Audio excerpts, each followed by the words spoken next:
민규야, 이제는 원룸이라도 얻어서 나가야 해. 왜, 엄마? 갑자기 왜 그래? 내가 나가면 엄마는 어떻게 살려고 그래? 엄마도 이제 몸이 아프고 돈도 없단다. 엄마가 너를 먹여 살릴 힘이 이제 더는 없어. 너도 이 상황에서 엄마를 먹여 살릴 자신 없잖아. 그러면 우리 지금이라도 찢어지는 게 낫다. 난 이제 한계에 왔어. 엄마, 그런 말 하지 마. 난 아직 준비가 안 됐어. 나갈 돈도 없고 원룸이라도 얻으려면 돈이 필요해. 오늘 이야기는 68세 염순이 할머니와 그 아들 42세 박민규 씨에 대한 내용입니다. 이 애틋해 보이는 모자의 사연을 소개해드리겠습니다. 염순이 할머니는 홀로 아들 박민규를 키우며 평생을 고생했습니다. 할머니의 인생은 참 쉽지 않았더라고요. 남편은 예전에 술을 즐기다가 건강을 잃어 폐암으로 일찍 세상을 떠났고 할머니는 남편 없이 혼자 아들을 키워야 했습니다. 하지만 염순이 할머니는 꿋꿋하게 아들을 위해 헌신했습니다. 남편이 일찍 떠났지만 민규만큼은 남편처럼 살지 않게 하겠다는 마음을 굳게 먹고 아들을 양육했죠. 그 시절엔 무엇 하나 쉬운 일이 없었지만 아들에 대한 사랑과 책임감이 할머니를 버티게 해줬습니다. 민규는 어릴 때부터 말이 없고 무뚝뚝한 아이였습니다. 다른 아이들처럼 엄마에게 살갑게 대하지는 않았지만 그래도 성실한 아이였죠. 민규는 머리도 좋아 학업 성적이 항상 우수했습니다. 염순이 할머니는 그런 아들이 참 자랑스러웠습니다. 아들이 공부에 집중할 수 있도록 늘 최선을 다해 지원했고 민규는 그런 어머니의 노력에 보답하듯 중학교, 고등학교를 모범생으로 졸업했더라고요. 수많은 기대 속에 민규는 서울에 있는 4년제 대학에 입학하게 되었죠.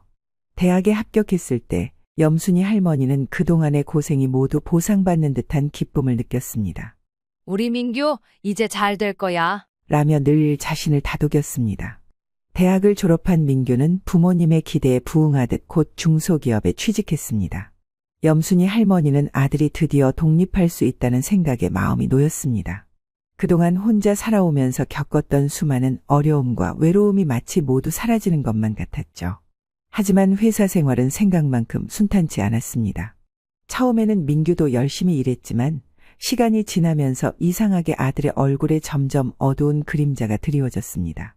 염순이 할머니는 처음에 그저 일에 적응하는 데 시간이 걸리는 것뿐이라고 생각했더라고요. 그러나 어느 날 민규가 술에 취해 집으로 돌아왔을 때 그제야 할머니는 뭔가 이상하다는 걸 알아차렸습니다. 민규는 거의 술에 절은 채로 집에 돌아왔고 그날 밤 민규는 어머니 앞에서 울었습니다. 엄마, 나 도저히 못 버티겠어. 할머니는 깜짝 놀랐습니다. 민규가 울다니 그건 평생 처음 있는 일이었죠. 왜 그러니, 민규야? 회사에서 무슨 일이 있니? 민규는 무겁게 고개를 떨구며 말했습니다. 상사가 너무 심하게 대해. 나만 괴롭히고 내가 무슨 잘못을 해도 다 나만 탓해. 할머니는 가슴이 찢어지는 것 같았습니다. 그 상사가 그렇게 악랄하니? 말해봐라. 내가 어떻게든 도와줄게. 민규는 말을 더듬으며 대답했습니다. 악명 높은 상사야. 회사에서도 소문이 자자해. 매일같이 소리 지르고 무시하고 내가 한 일에 항상 트집을 잡아.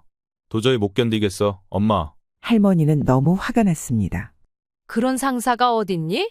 그렇게 하면 안 되는 거잖아. 너 혼자 그 고생을 하고 있었니? 민규는 한숨을 내쉬며 말했습니다. 나만 그런 것도 아니야. 회사에선 그 사람한테 찍히면 다들 고생해. 그래서 아무도 말 못해. 민규의 이야기를 들은 할머니는 분노했습니다. 평생을 열심히 살아온 아들이 그런 대접을 받고 있다는 사실에 할머니의 마음은 찢어질 것 같았습니다. 민규가 회사에서 겪고 있는 스트레스는 상상을 초월하는 것이었고 그 상사의 행동은 민규에게만 국한된 것이 아니었더라고요. 회사 전체에서 악명 높은 인물이었다고 합니다.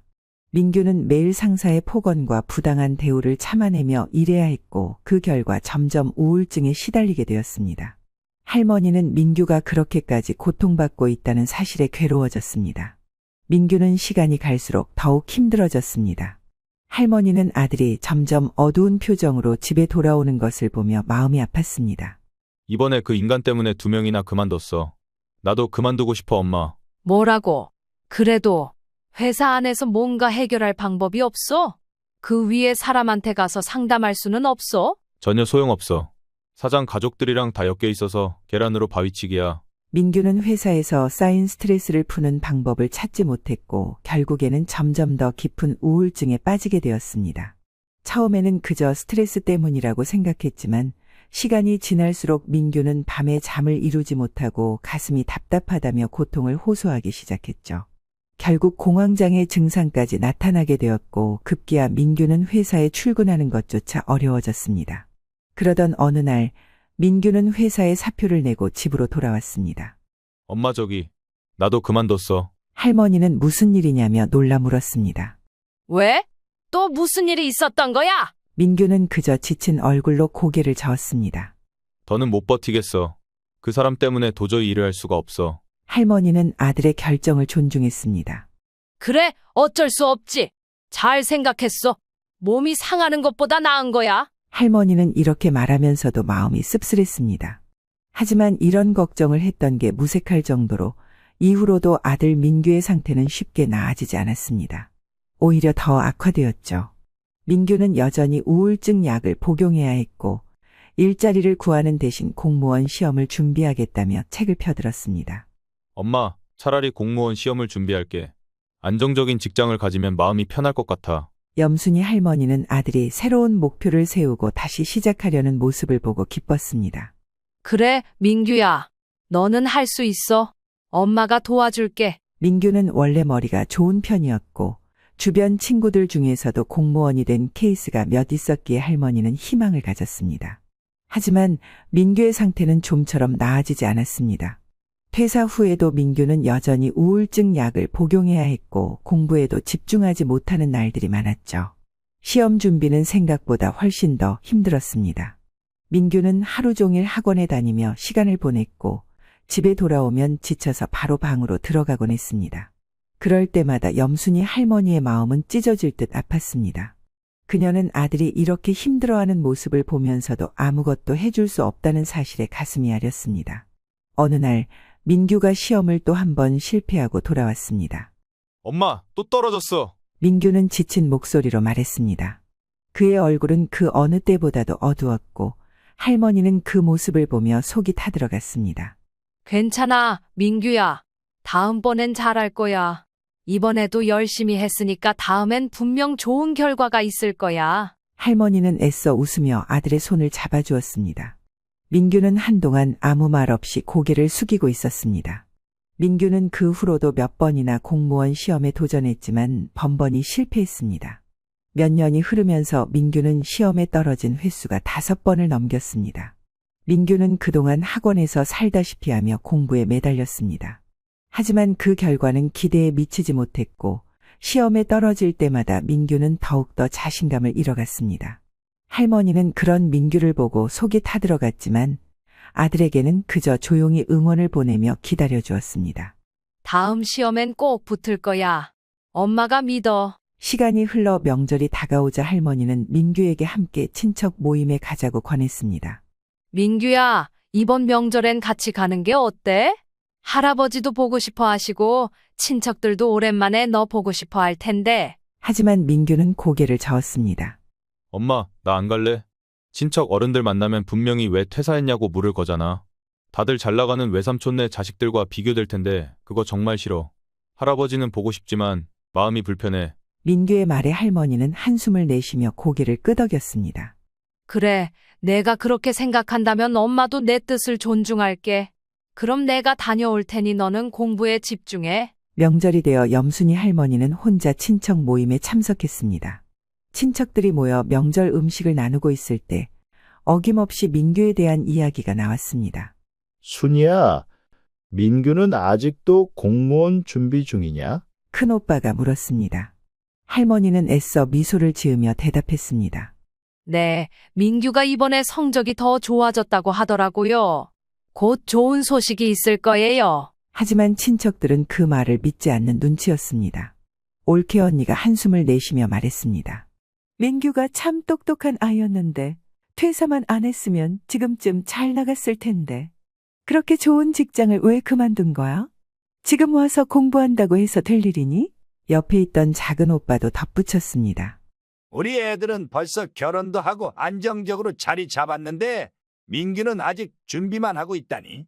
공무원이 되는 것도 중요하지만 너무 늦어지는 거 아니냐? 식구들은 민규의 퇴사와 현재 상황을 비난하며 연이어 말을 던졌습니다.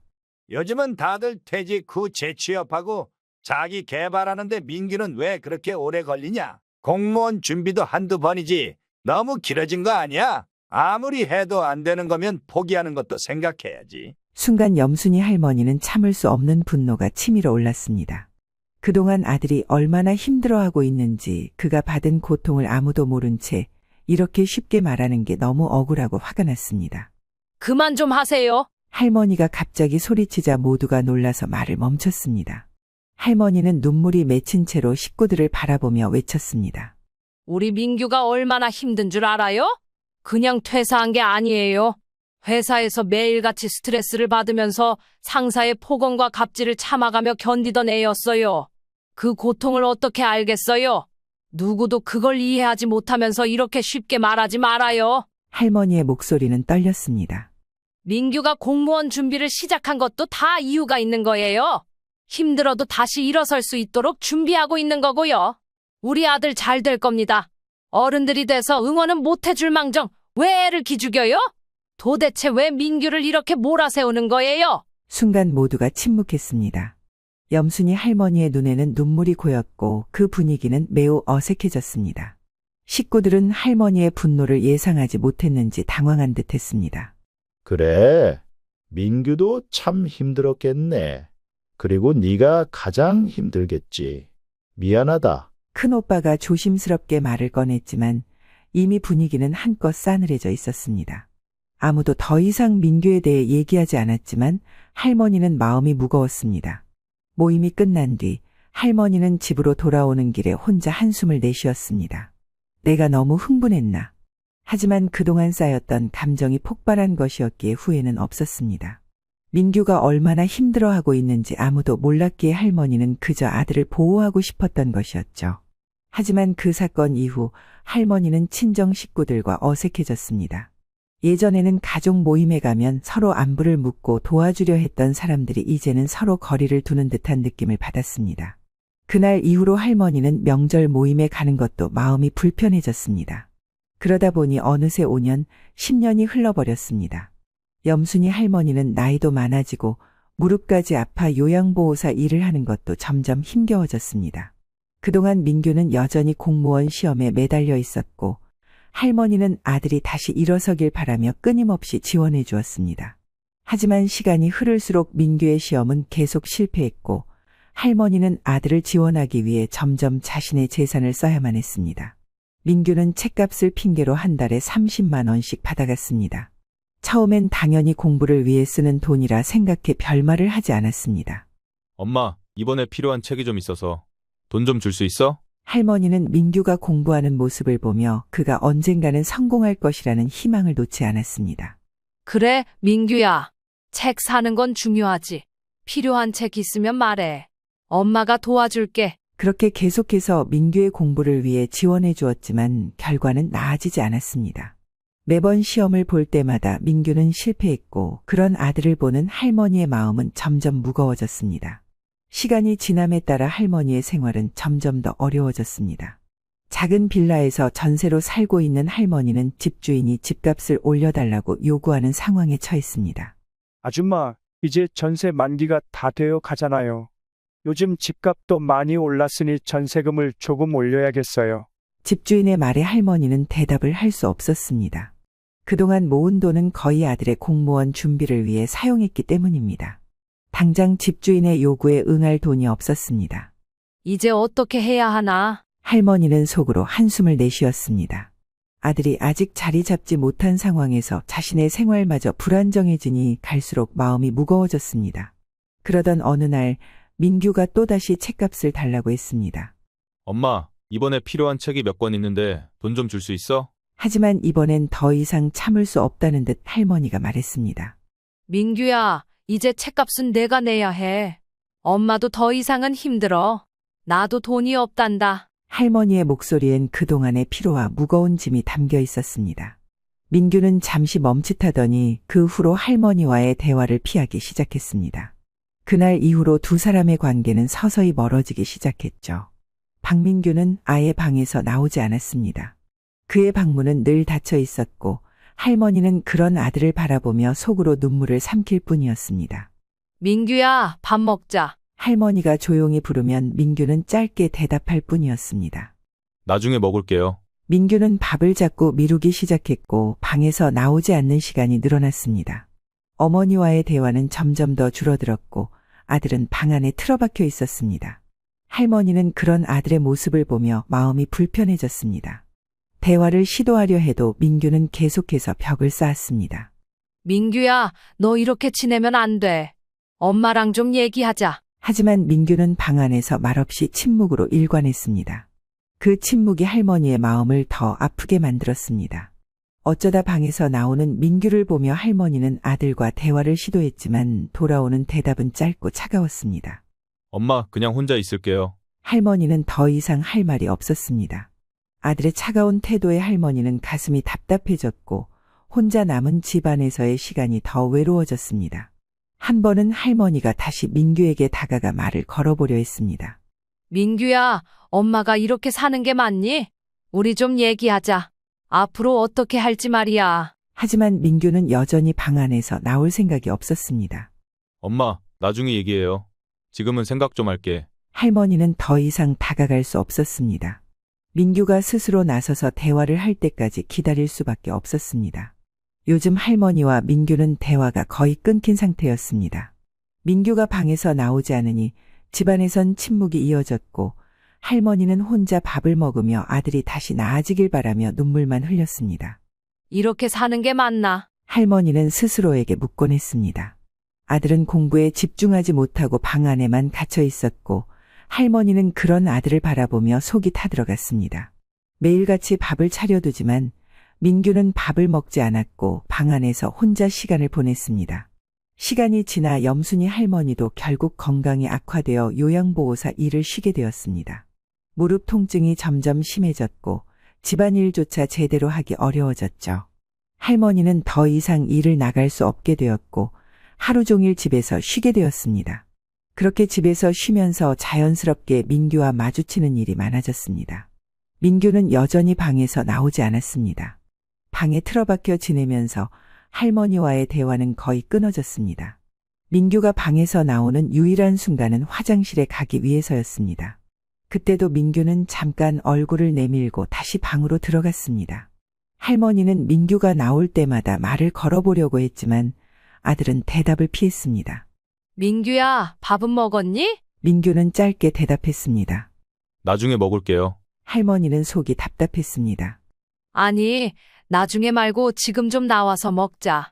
같이 먹으면 좋잖아. 하지만 민규는 고개를 돌리며 말했습니다.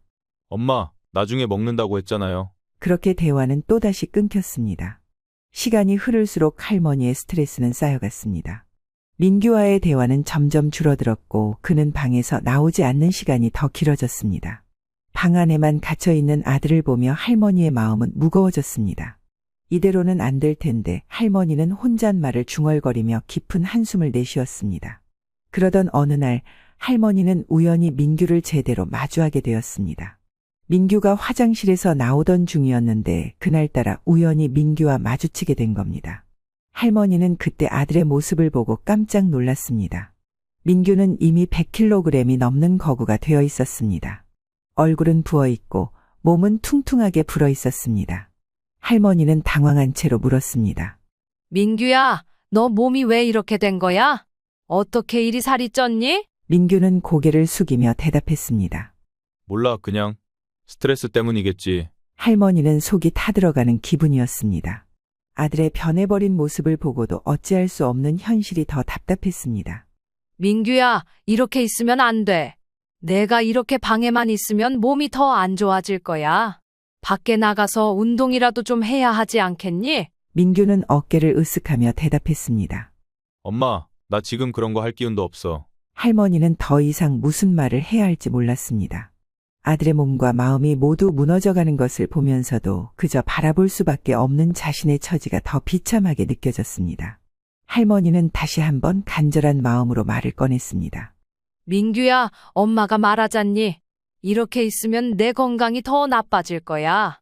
그러다 정말 큰일이라도 나면 어떻게 하려고 그래? 민규는 짜증이 섞인 목소리로 대답했습니다. 엄마, 그만해. 내가 알아서 할 테니까 신경 쓰지 마. 그 말에 할머니는 더 이상 말을 잇지 못했습니다.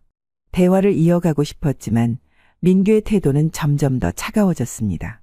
시간이 지나 염순이 할머니는 점점 더 몸이 아프기 시작했습니다. 무릎 통증은 물론이고 몸 전체가 심하게 피곤하고 통증이 느껴져 병원에 가야 할 정도로 악화되었죠. 민규야, 나 몸이 많이 안 좋다.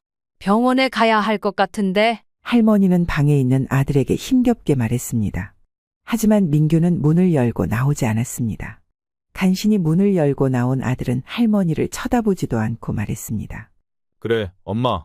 구급차 부를게. 민규는 할머니를 병원에 데려가려고 하지 않고 구급차를 불러주는 것에 그쳤습니다. 병원에 도착한 할머니는 여러 가지 검사를 받았습니다.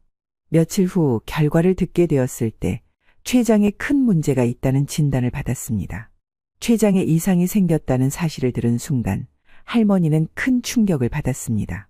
몸 상태가 심상치 않다는 것은 알았지만 이렇게 심각할 줄은 몰랐습니다. 병원에서 돌아온 후 할머니는 이 사실을 아들에게 전했습니다. 민규야, 나 췌장에 큰 문제가 있대. 치료를 받아야 한대. 민규는 잠시 놀란 듯 했지만 그리 심각하게 받아들이지 않는 듯 보였습니다. 엄마, 좀 쉬면 나아질 거야. 잘 쉬어야겠네. 민규는 그렇게 말했지만 할머니는 그 말에서 아무런 위로도 느끼지 못했습니다. 할머니는 속으로 걱정이 가득했습니다. 내가 이렇게 아프면 앞으로 먹고 사는 건 어떻게 해야 하지?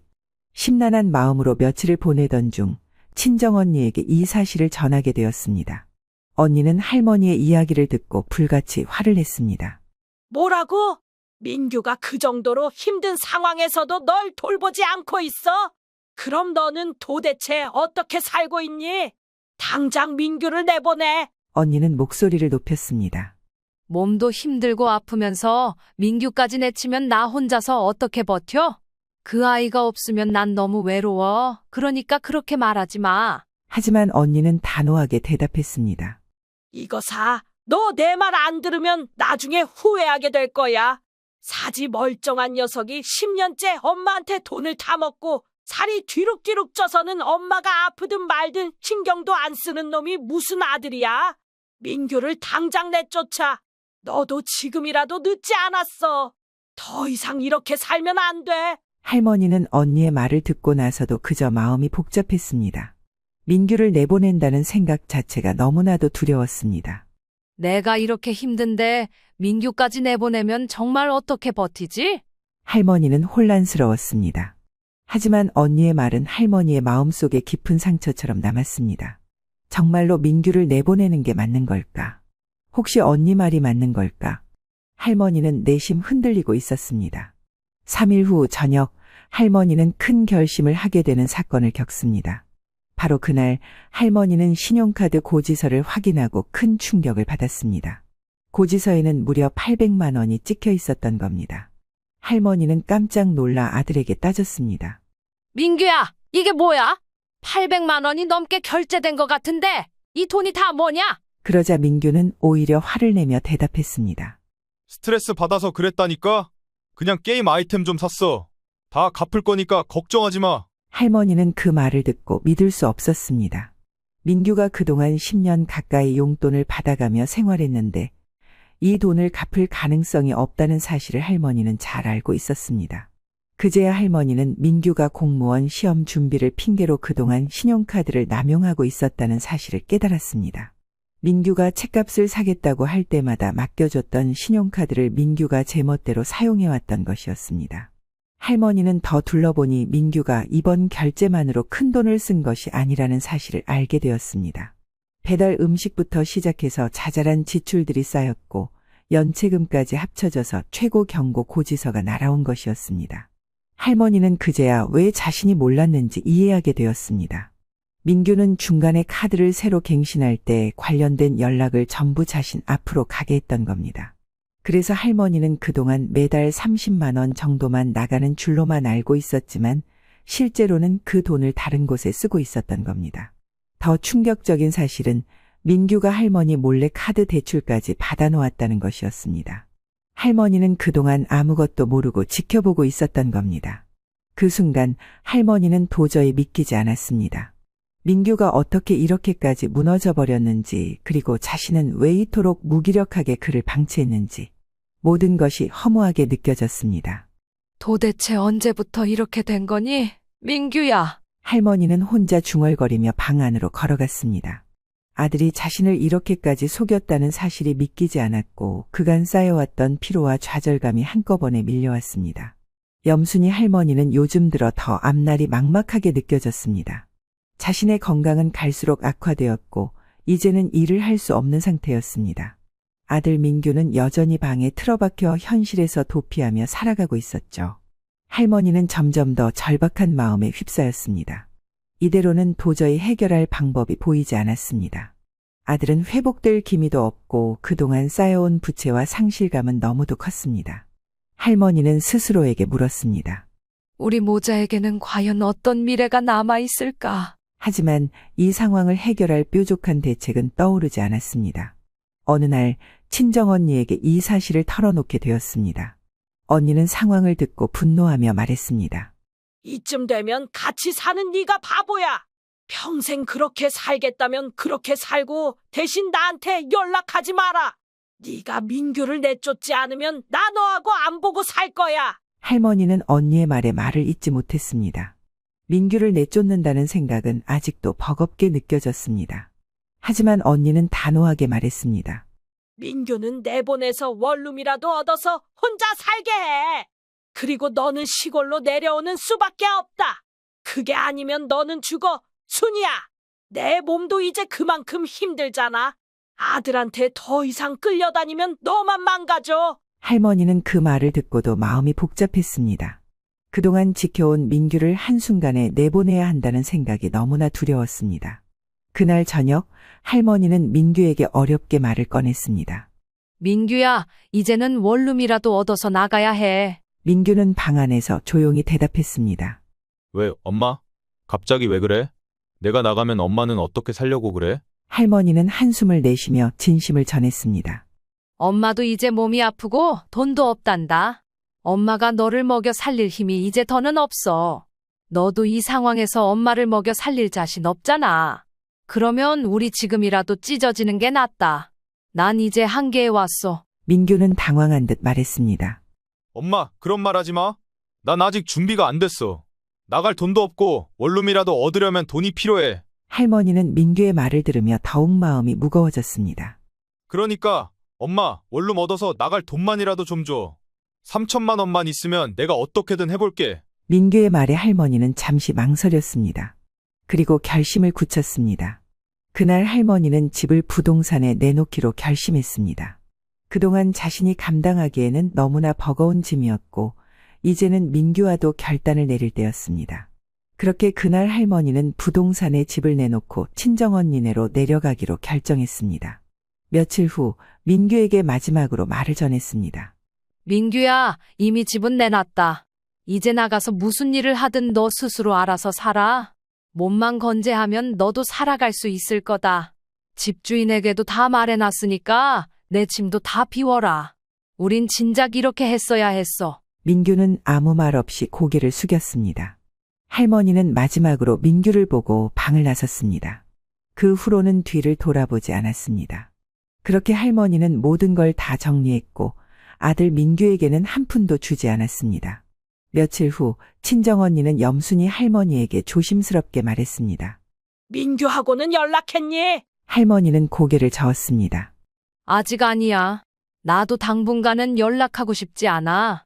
그냥 내 건강에만 집중하면서 지내고 싶어. 할머니는 민규와 연락을 끊은 채로 스스로의 건강을 돌보며 지내기로 결심했습니다. 그러던 어느 날 언니로부터 전화가 왔습니다. 좀 전에 민규에게 연락이 왔더라. 현재 물류센터에서 일하고 있대. 그런데 너 어떻게 지내냐고 물어보더라. 보아하니 신용 불량이긴 해도 배달 일은 할 수가 있나 봐. 그걸로 자기 앞에 있는 채무 갚고 있고 원룸도 급히 하나 얻었다고 하더라. 언니의 말을 들은 할머니는 잠시 생각에 잠겼습니다. 그동안 너무 많은 일이 있었고 자신도 민규에게 연락하고 싶지 않았습니다. 나야 그저 몸을 좀 추스르고 있을 뿐이야. 당분간은 그냥 내 몸에만 신경 쓰고 싶어. 할머니는 그렇게 대답했습니다. 앞으로 자신의 인생에만 집중하며 살아야 하고, 진즉 이렇게 했어야 했다며 멍하니 하늘을 보았습니다.